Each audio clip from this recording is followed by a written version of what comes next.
Alright, so I want to talk about the Xbox One, and ignore the fan in the background if you can. So the Xbox One was revealed, I believe, yesterday now, and before it even started, when we were probably a week out still, I had three things in mind that I wanted to know. First, what the Xbox was going to be called, because obviously people were mocking the whole idea of it becoming the 720, and I told a couple friends straight up, if it's called the 720, I will not get it.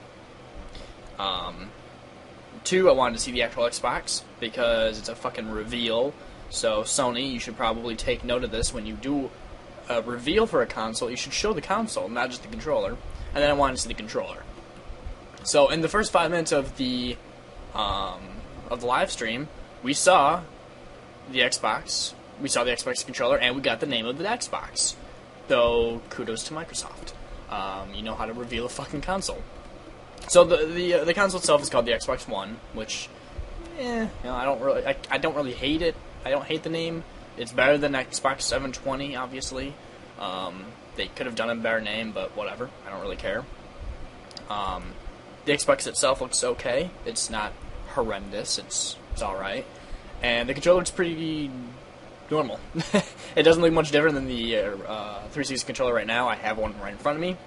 The giant X button in the middle has moved up a little bit. The analog sticks themselves look like they're going to be more comfortable. Other than that, it looks pretty much the same, so that's good. And it looks like it's just straight up black. So there's not going to be some Wii bullshit where, oh hey, the regular system's white, but the more expensive version's black. It looks like they're just going to straight up stay with black, which is good. I think the console looks better as black. I have a 360 Slim. Looks great. I like it better than my old white console. Other than that, the big things that people are bitching about, if I can find the two articles about them real quick.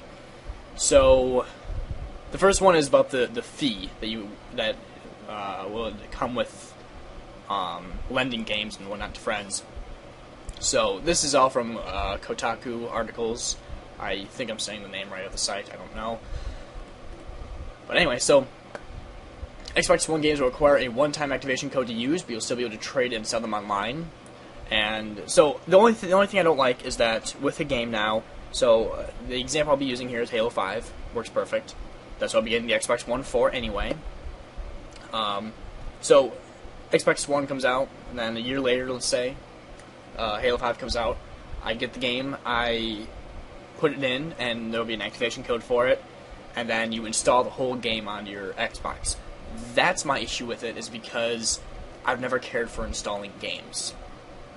As of right now, installing a game on your 360, the only thing it does is it makes loading times a slight bit faster, but you still got to use the disc. What they've done now is made it so that you don't have to use the disc, but now you have to install, and you don't have to use the disc, but if you lend it to a friend, they have to pay to play it. Which means if I lend Halo 5 to my friend and he installs it, he's going to have to pay basically full price to play the game. So he's basically buying the game himself. I mean, there's no real point. So you can't really lend it to friends anymore unless you let them use your actual Xbox Live account, because it ties to your Live account. I don't really have an issue with this, to be honest, because I don't lend games to friends. Most of the friends, most of my friends that I play with online don't live around me. They all live states away. So there's no issue with that at all for me. Obviously, a lot of people who are getting the Xbox are different than me. So, to me, this is not a huge issue. And reading down a little bit, it says, another piece of clarification around playing games at a friend's house. Should you choose to play your game at your friend's house, there's no fee to play the game when you are signed into your profile. But if they want to play on their own profile, then they have to pay. So it's basically so that, again, this is a solution to a problem that they made, because since you install the whole game and then don't need the disc, obviously if they didn't have this solution that they made, I'd be able to buy a game and then give it to 10 friends who can all install the game, and now, I bought one copy, but then 10 friends have it. They'd obviously lose money on that. So this way they make money from other people playing it. Not really a big deal to me because I don't really lend my games to other people. It's not that big of a deal. I think people are going a little bit overboard with this. And then this one. This is an odd one. Xbox One does require internet connection. Can't play offline forever. The Xbox One doesn't have to be online all the time, but it does have to be online. Not just once in a while, once a day, according to Microsoft Vice President. And it says, in a Q&A on their press site for the new Xbox, Microsoft tackles the always-on question with a strangely worded answer. No, it does not have to be always connected, but Xbox One does require a connection to the internet. So it goes down a little bit.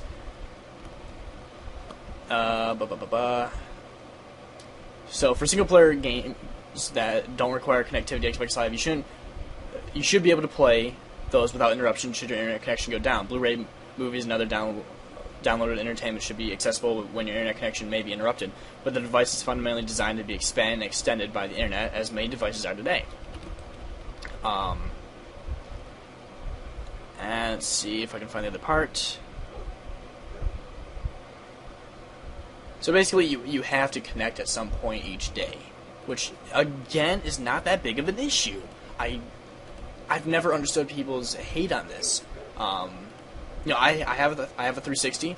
When I use it, I am playing Halo with friends, and I'm in a fucking Xbox Live party with them. And here's the kicker: I'm constantly online. Why? Because I have an internet connection, and I have there's a built-in wireless, so there's not really an issue with that.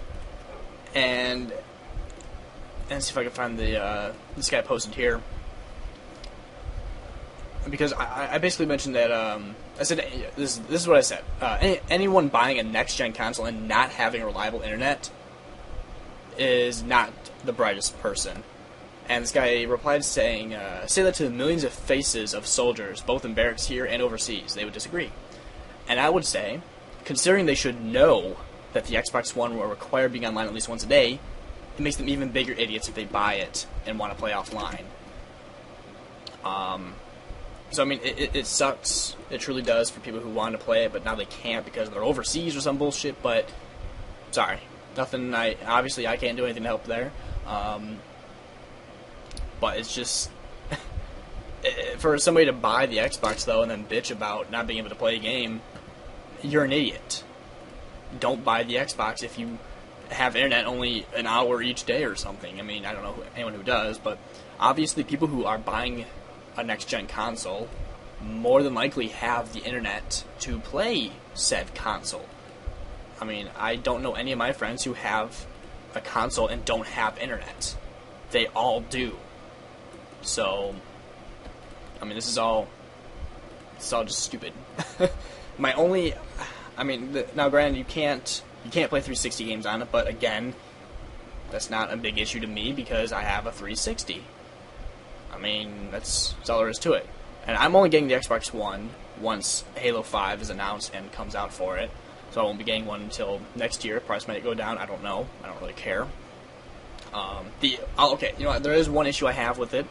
You have to have a Kinect, and it has to be connected to the Xbox at all times. But a Kinect comes with the new Xbox, so it's not a big issue either. I find it odd that it has to be connected, but I don't really use it. Like, I've never had a Kinect on my Xbox, so I would never care to use one. But, whatever. So, there you go. Those are my thoughts on it. I'm okay with everything, pretty much, because I don't lend games out, and I have an internet connection. So, yeah, there you go. I guess they could change the name, obviously. That'd be nice. But Xbox One's okay with me. So, there you go. That's my thoughts. And I don't really want to censor the comments, but if things get out of hand, I will.